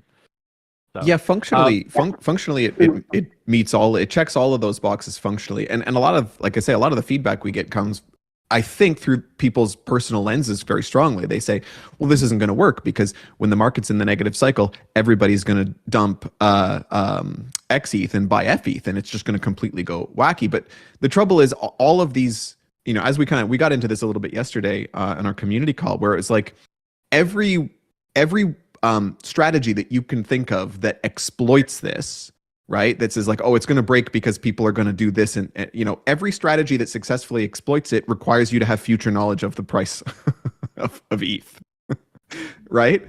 True. And it's one of those things where they say, oh, well, why wouldn't somebody just, a whale could come in and buy up a whole bunch of XETH just before the price of ETH goes up, and then you say like, but you have to know that the price of ETH is going to go up, right? Like you have to have perfect future knowledge in order to be able to do that. And the fact is, people are trading against each other all the time in every market condition, and the demand for longs never goes away. It doesn't. It's not necessarily always ascendant. The Ethereum Foundation seems to know when it's at a top, though. we should get them on the call. No, it's just interesting because I actually wonder if so I think you mentioned that it's possible to set that beta that you're targeting to 0 and have FETH be exactly a stable coin, right? Mm-hmm, mm-hmm. Yeah, the same machinery could target an even lower. You might not go straight to 0. You might go to 0.01 or something. Hard to say what there's a couple of side benefits to not being a hard-pegged stable coin that's pegged to a specific fiat currency. I mean, philosophically aside, whether you want to be anchored in the Ethereum economy, which in principle we do, but there's also practical considerations too, where as a stable coin, if you're not as a USD pegged stable coin, suddenly your peg becomes a measure of health, right? And that it's not entirely applicable to the way this system works, right? The system is built to limit volatility in a way that makes something perform like a stable coin. If you set the beta to 0, suddenly you have to become a lot more concerned about about the perception that something has broken if the peg deviates slightly. Which again, when you have a stable coin that is tracking 10% of the value of ETH, people look at movements of a couple of percent as like normal par for the course, right? As they should. Yeah, and you were asking me if I would use it, and I feel like, like I'm such a like crypto maximalist that like I really do like the idea that my stablecoin has a little bit of exposure to upside, because I don't want to be caught holding dollars when we go through the next bull market. So I get that. I feel like the question I would have then, if I was actually just going to hold it, is like the practical utility, right? Like at the end of the day, like if there's a lot I can do with my ETH on top of just holding it, that's probably going to be like what gets most people into it. Yeah, and I mean that's the classic stablecoin scaling problem, isn't it? Right. You know, ultimately, when you need to hold a stable, you need that low volatility, and that's like, to me, that's 80% of the job, right? That's the job a stablecoin needs to do, is to be stable, right? It needs to not be volatile. As you go and start talking about building liquidity, I mean, obviously there's going to be, the FedEx bootstrapping phase is going to be something that we're thinking a lot about already. All right, we're exploring ways in order to build some of that depth and demand of FETH liquidity in a way that can be built on, right? Like, I mean, you can talk to Frax, you can talk to anybody who is a purveyor of stable coins will tell you that there's this kind of hurdle where you need to get people to think about your token as money at rest, right? And there's only so far you can get on scaling by just paying people to hold the token, right? Like liquidity mining. If that's the only reason anybody holds your token is they think that it's risky to hold, but they hold it because you're paying them, then you haven't really achieved that money status, right? And achieving that and like bootstrapping up to that point is a massive challenge. So, the first step is the technical one, right? The first step is do you have the ability to scale, like technical ability to scale, and do you have the ability to like create that low volatility token? Like, can you create it in a way that is durable? Like Circle answered that question by saying, sure, we'll just hold US dollars in bank account and just issue USDC against those dollars, right? And that works until it doesn't. When it works until there's a problem with the bank. But it's a legitimate, as much as it's not a decentralized technique, it's a legitimate technique, right? But when you're building entirely on chain, obviously that's not an option. You're trying to specifically exclude those kinds of configurations. And so, you have to answer the question of scalability and the question of sort of building that trust and that utility as well, the hard way, the long way. Do you all believe in the stablecoin trilemma, or is that just like a consultant type talking point? Because it seems like you have the capital efficiency and the decentralization with this. It's the price stability on some level that you're sacrificing, if you're a believer in the concept. Yeah, and I think there's a lot of, I mean, maybe Sharlyn's a better one to answer this than me or Paul, but I think that I think that concept is not without basis, right? I think that it is hard to get. It is hard to get all three of them, and the best decentralized stablecoins that we have right now mostly compromise on the scaling side, right? And so we're just sort of like, this is our our approach, our experiment to throw our hat in the ring here to say like, well, there's a different way that we can support scaling that is more efficient than what we've tried so far, right? And so maybe we solve the trilemma, or maybe it's with this kind of a motion. I mean, ultimately, the scaling of FETH depends on that XETH demand, and so it's going to be driven by the market too, right? Like, is the market excited about this enough to create that huge depth or that ability to have a huge depth of FETH? It needs validation. In my experience, like, you could never go wrong assuming that degens are going to degen, and XETH just seems like the YOLO, the YOLO product. So I think that's why I don't worry about the XETH side of it. Like, I think you're going to be fine there. We think so too. So I feel like some of the other pushback against it is just like, which I feel like, for those who missed it, Leviathan News had Kroger and K-Mets on a bit earlier. And I feel like some of the pushback there was just on the actual scaling, the price stability mechanisms, concern that some sort of wild market volatility is going to like drag the whole system down. And you've put so much thought into it in the white paper. That like as a small brain, like I'm satisfied, so I would go ahead and ape in blindly. But like, well, what reassurances could you give big brains that you've really thought of everything, and like all the price stability mechanisms that you've put in there like are like robust and like experimentally backed as well as theoretically backed?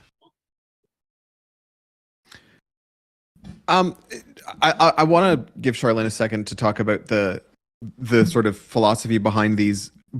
I think what I would say before handing the mic over, though, is just that in general, what we're doing with the white paper and with the general idea of building transparently on chain isn't saying, this is 100% infallible. This is going to work in every condition and we guarantee it. It's saying like, here is the work that we have done to here are the systems, here's exactly what they do, and here's exactly how they're meant to work. And then you, as that big brain, I mean, it's not my job to tell you your opinion in that case. It's your job to evaluate, is this like we all of our cards are on the table, right? This is what we're building, it's how we're building it, and this is why we're building it that way, kind of all outlined in the white paper. The value at risk, the concept of using a value at risk model to just find those thresholds where it just sort of makes sense. We can't guarantee that there isn't some future destabilizing event that ETH goes through some like 1 day 40% crash or something. I mean, DeFi is going to have bigger problems than just us if that does happen. But ultimately, we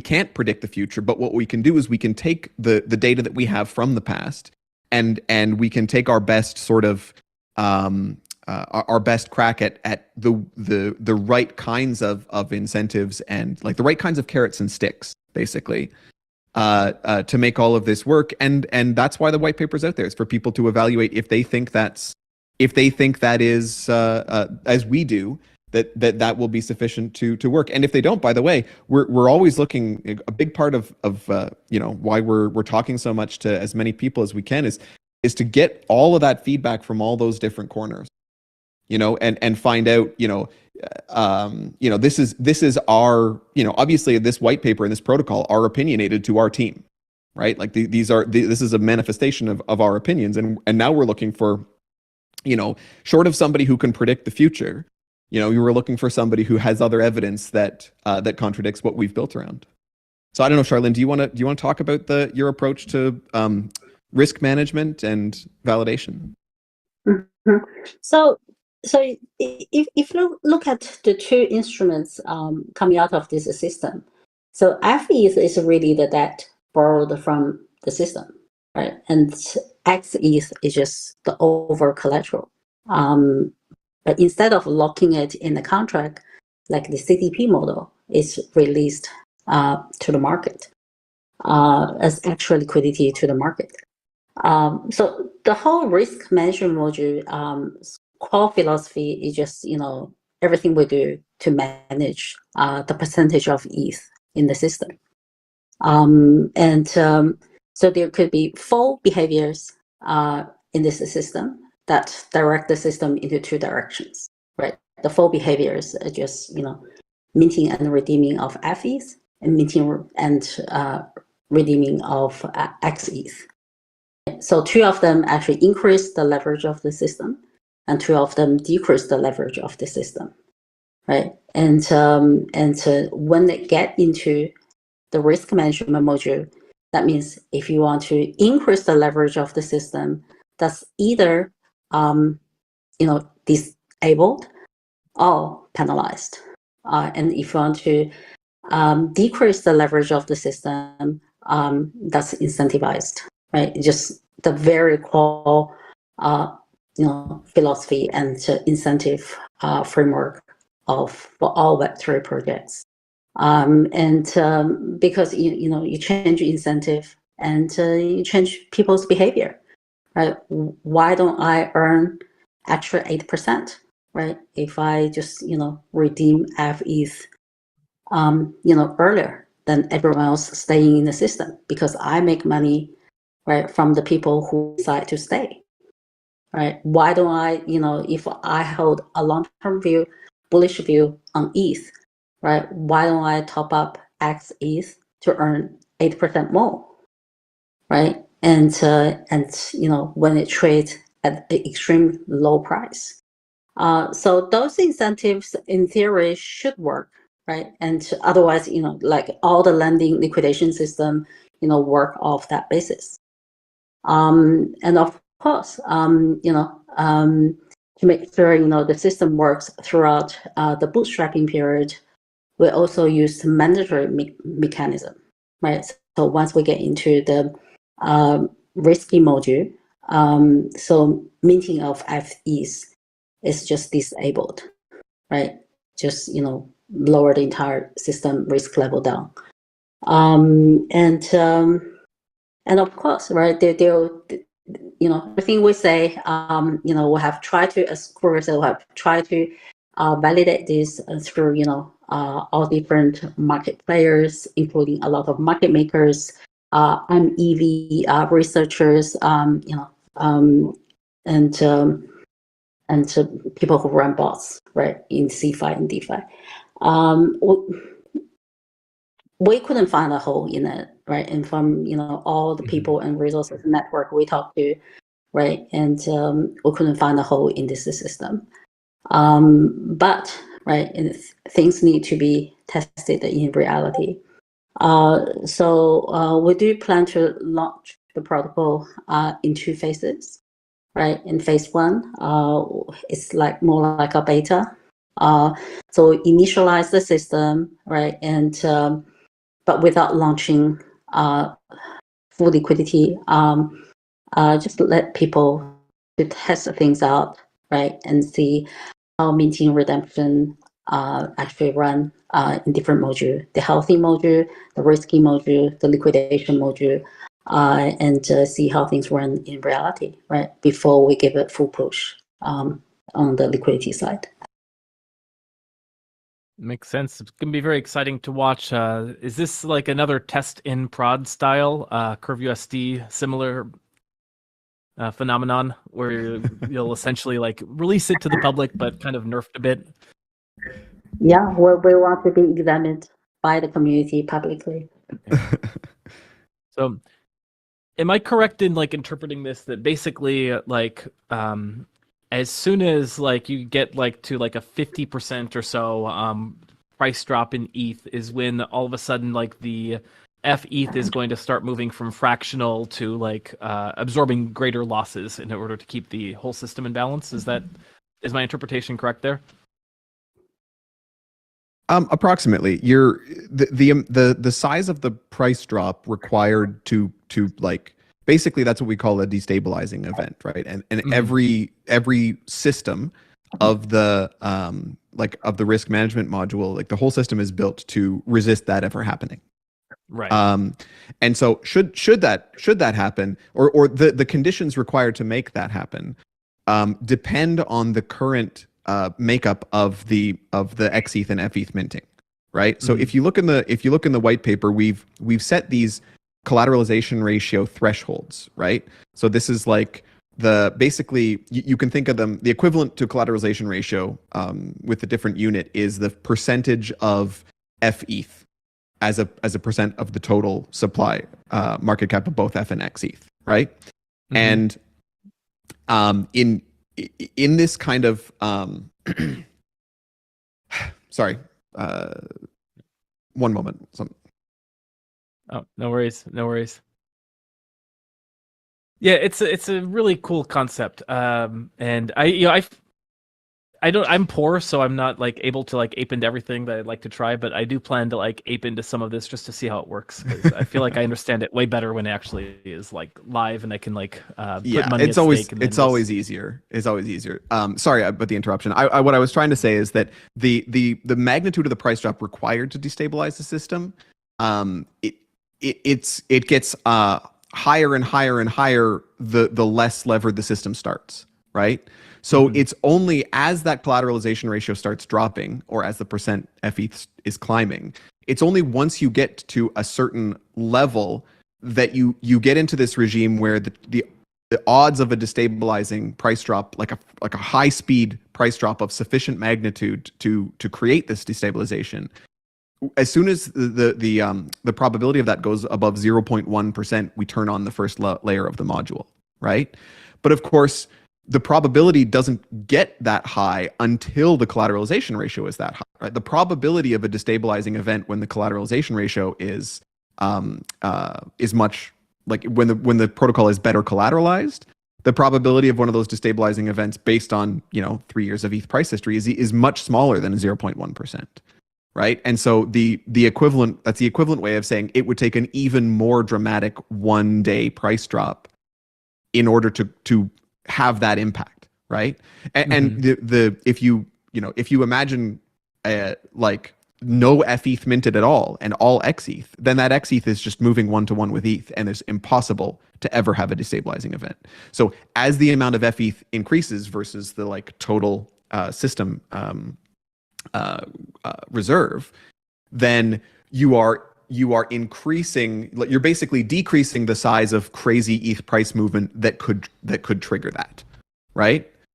If that all kind of makes sense. So when FETH is kind of like equally balanced with XETH, it would take an unprecedented ETH price drop in order to destabilize it in that situation. It's only if there happens to be a whole lot of FETH minted versus total reserve, and we get a destabilizing event of like a sufficient magnitude that's when you can talk about that happening.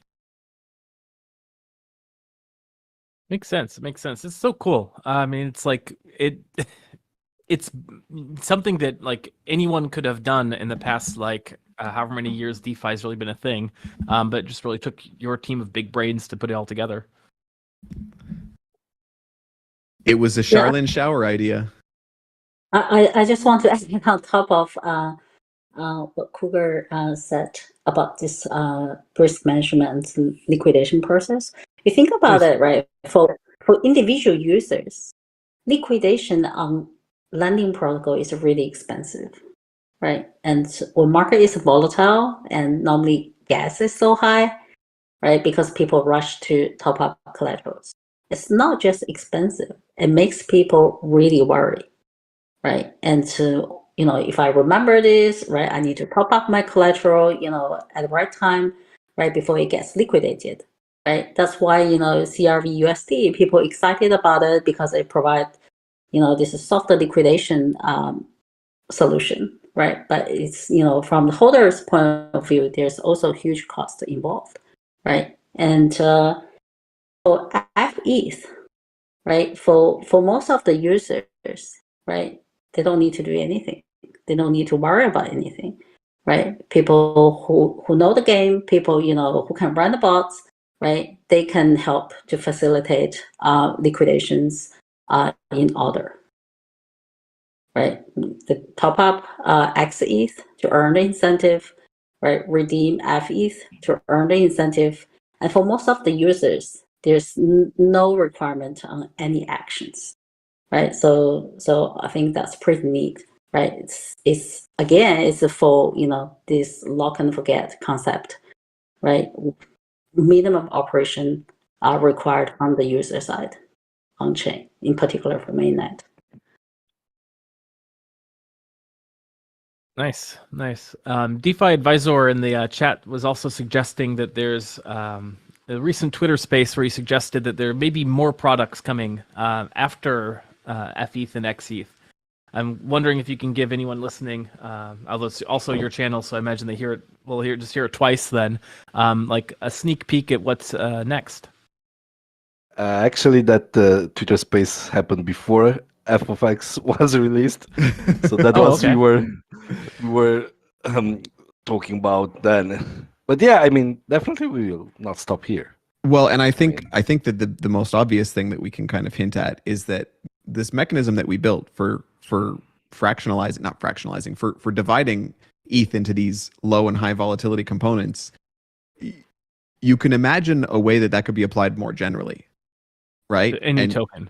Yeah. to any arbitrary token, and you can imagine a way that creating these sort of derivatives creates kind of an exciting new on-chain primitive. And the fact that we're talking stables and we're talking ETH it's 100% the right place to start, but it's definitely not the right place to end. If I can be like Absolutely. cagey and like secretive, but while still obviously spilling some of our future plan. No, it's very exciting to hear. It's very exciting to hear. Maybe Sharlyn wasn't listening. It's all right. I am.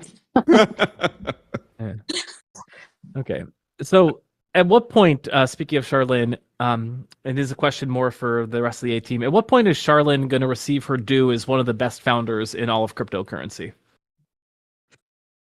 Well, I didn't want to give anything away, but we were thinking about buying her a T-shirt. I'll send you my on-chain address, right? So you can send me the NFT. Yeah, it'll be an NFT shirt. Nice. Nice. No fungible But no, like, t-shirts.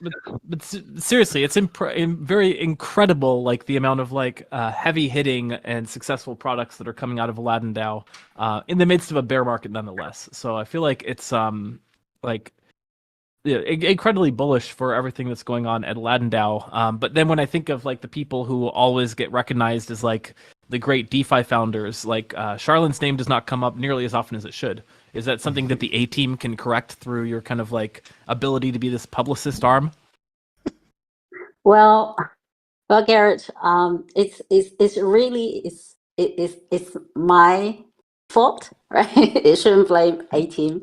I think this probably has to do with what I believe about how decentralized networks should be built out. I'm decentralization maxi. We all are, right? And without decentralization, we think this whole thing is meaningless. And from my perspective, if I see a project succeeds because its founder runs the show, I think that's centralized, right? And to me, the decentralization standard is Bitcoin, right? It's not Satoshi who brought Bitcoin to billions of users and built, all this infrastructure to support the network, right? It's the community and everyone who believe in it and have skin in the game, right?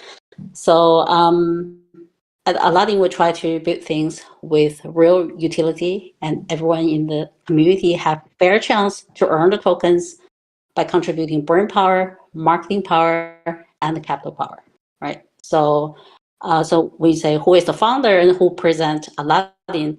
I don't think it should be me, not me only, right? It's Kruger, it's K-Mats, it's Paul, right? It's Garrett, it's Sublin Lanero, right? So you guys all together made everything possible at Aladdin, and I think that's the kind of DAO and decentralized network we want to build up.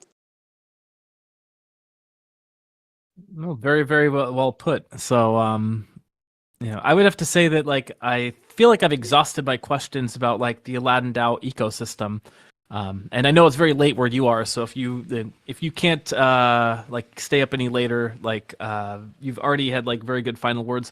I'm happy to keep the conversation going though. If there's other aspects of cryptocurrency and DeFi that you all would like to stick around and talk about, though. I mean, obviously it's been a big week on a lot of fronts. There's Curve USD has been launching, which has consumed a lot of my attention. There's been just a ton of other stories outside of things like the Ledger story. So if you all want to sit and talk about like some of the other concepts in cryptocurrency, like I'm down to keep the Llama Party going. Sounds good. Who bought a Grid Plus last week, I guess is the question. Not me. Yeah, I did, and actually it's something that I'm planning to bring to our community as well, a discount for Grid Plus. I'm speaking with them as of now.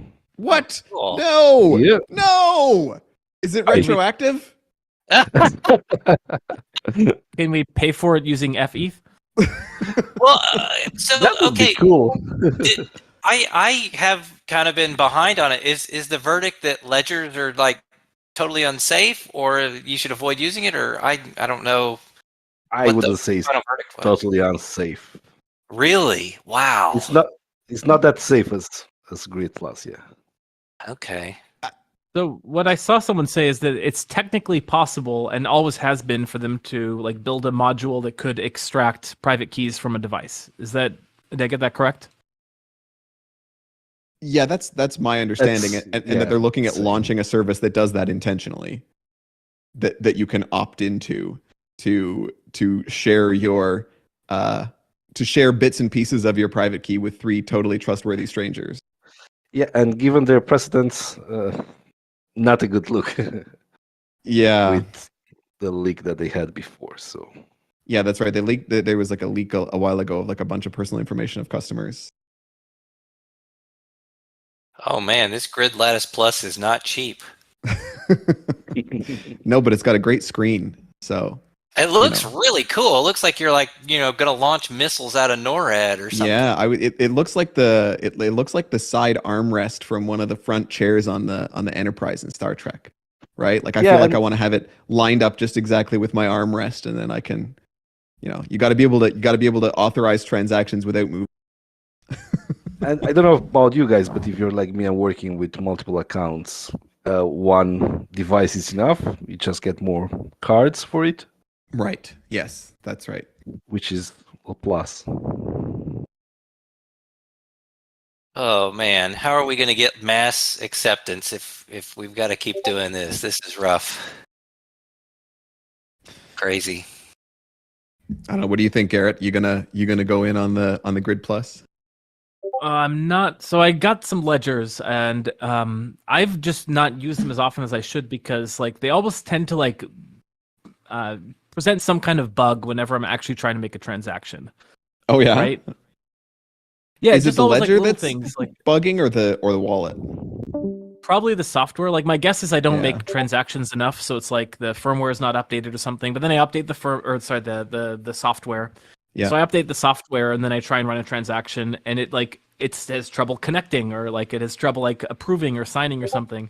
And eventually I'm just like, forget it. I'm just gonna like put my private key into like browser wallet and do it that way. So as a matter of practice, like I don't even use it as frequently as I should anyway, and I've already set up those browser wallets with like all the private keys I need. So it's like, all right, what's the point? Well, fair enough. No, I've pretty diligently used mine, like my ledger. I only transact through it, and that includes like L2 stuff. So it comes up every now and again, and it also includes things like voting on Snapshot and things of that nature. So that it comes up often enough that I don't have the problem of like just like using it so infrequently that it's kind of like all out of date and like discombobulated when you actually need it. But it definitely definitely adds some friction. Frankly, switching off of MetaMask helped a ton with how reliable it like just the process was. I've been using Rabby lately, and it's just like the UX there is just unbelievably better. Rabby is great. I'm just the only thing I worry about with Rabby is it's not been around that long, has it? Like, yeah, no. So I'm not yet convinced that it's going to be able to survive like a major breach. Well, that's kind of the idea of combining it with the hardware wallet then, right? Is that Rabby itself never touches your private key unless you're, you work everything, you do the signing on the hardware, and then you shouldn't have that problem. Right. Unless I am doing my security wrong. Oh, I use Frame, and so that one's pretty great. So I had decent experience Frame. with Frame. I like Frame for its like ability to like flash like the gas price in my like window by default. In my, that is. taskbar. I missed that actually. When I switched to Rabby, I lost that. But I had trouble with Frame too sometimes. I was a very early user, so I think there were some bugs that probably got ironed out. I still have trouble with Frame, to be honest. Like it doesn't connect with Curve very well. Yeah, and I was always running into issues where I'd shut it, like I'd kill it and restart it, like it would lose sync with my ledger. And like then it just wouldn't recognize that the ledger was connected. I think one of the things that Rabby does really well is that it like actively suppresses other wallets that aren't Rabby. Like so you can, when it's enabled, it's making sure that it's like intercepting everything. somehow, or there's a setting that indicates that's happening anyway. Maybe I misunderstand it. Yeah, I would agree. Anyway, I do need to get back on the ledger, like, or some kind of hardware wallet. And I know a lot of people recommend like the best way to do it is to like have a multi-sig, like a Gnosis safe, where like one of the signing keys will be your wallet. And like one of your signing keys, maybe a hot wallet, and maybe you have like three signatures required.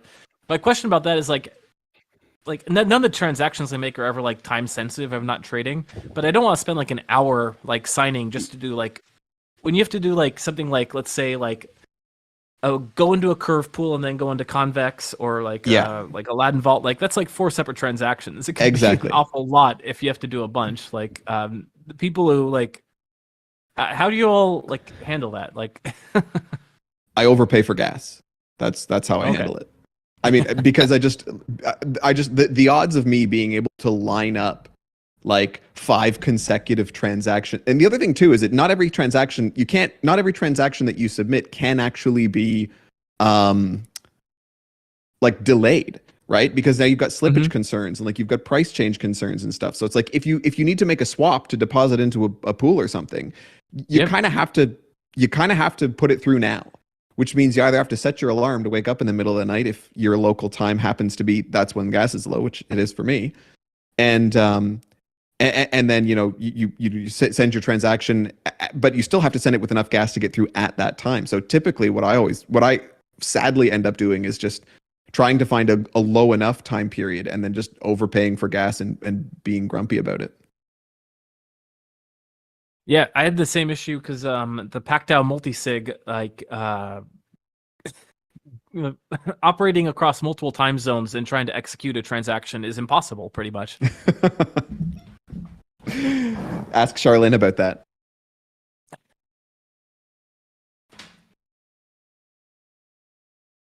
She may have fallen asleep. Yeah, she might have. Yeah. What time is it where she's at? I'm impressed she made it so long. It's after midnight there, I think. After midnight, I think you're right. I believe she's been HK. up after midnight.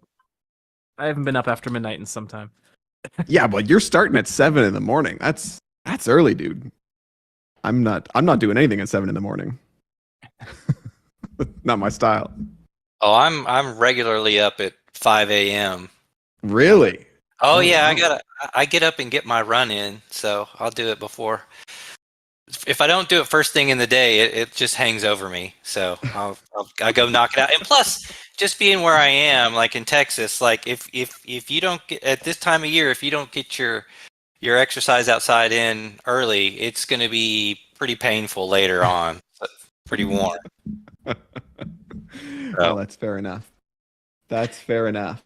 Yeah, so crypto bull market, and I like things that you have to suffer through. So with the running and the crypto bull market, so yeah, it's good. Bear market. Each one, bear market.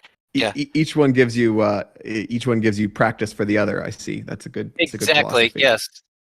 Yeah, I have a lot of character built up. A lot. Are you one of those people that jumps in like an ice bath first thing in the morning too, K-Mets?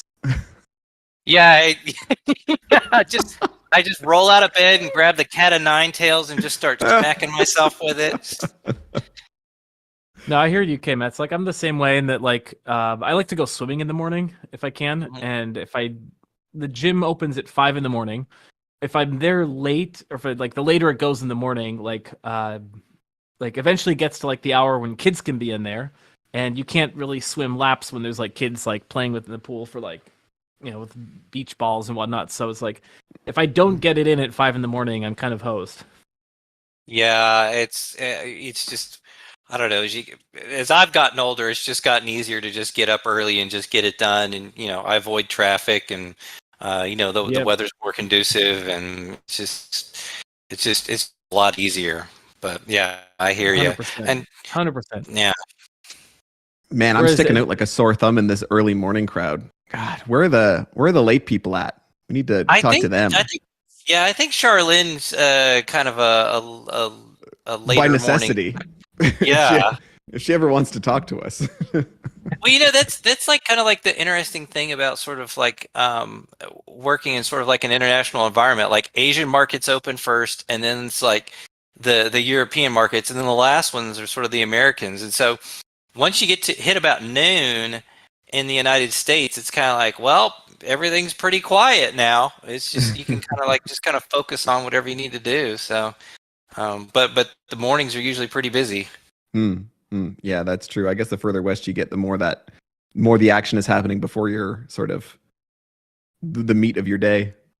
Yeah. And I sort of find that I'm Pacific time. So I sort of find that like between like maybe like 5 p.m. Pacific time through like midnight, maybe, not that much seems to happen in terms of crypto. Mm-hmm. Yeah. I would agree with that. It's like sort of this dead zone where it's like once Asia wakes up, like of course things start moving, but it's like that's like the one time zone where like nothing's happening. So that's your time to relax. The touching grass hours. Yeah. Speaking of which, I have to go do some of that. I mean, not exactly that, but I have to jump. So I will thank you so much, Garrett. This was a ton of fun. And I'm glad we powered through the the technical struggles. No, I'm really appreciate it. I think I figured out what was going wrong, and so this is a nice little alpha for anyone who's listening to the very end about how dumb I am. Is that I think I mixed up the input and output button. Yeah, that'll happen. Hopefully next week, if we do another Llama Party, we won't have such troubles. But is this a good time to call it, or do people want to try and push the party into the wee hours? I have to jump off, but I will leave everybody else to sign in. I'm still around. Oh, you are? We thought you went to bed already. Sorry, Yeah. just walk away. Yeah, so it's really fun talking to Garrett, the guys, and I want to thank Garrett for drawing this picture of me. I really like it. That was a good journey. I didn't know if it'd be come out. So I tried to give it a prompt of like a medieval Islamic tapestry. Oh Or my sorry, a God. medieval Islamic mural to try and like make it better fit the vibe. Aladdin theme, right? I love But then you. it seems like it came out with like you wearing more like Asian inspired clothing. So I'm not really sure if Midjourney actually like got the Islamic theme or not, right? Ooh, either that or it's super creepy. Yeah, it's different style. But I'm glad to hear you were pleased it came out okay. I'll send you a copy of the original art so you can have it. Great. All right, everyone. I think it seems like we're reaching a natural end, everything. But yeah, thank you everyone for joining. Next week, hopefully no technical issues, and we'll be back hopefully with another Llama Party. Thank you all. All right, Thanks for having Garrett. us. Thanks everyone. Let's Thanks, talk soon. guys. Bye. See ya. Take Bye. care. Okay, bye.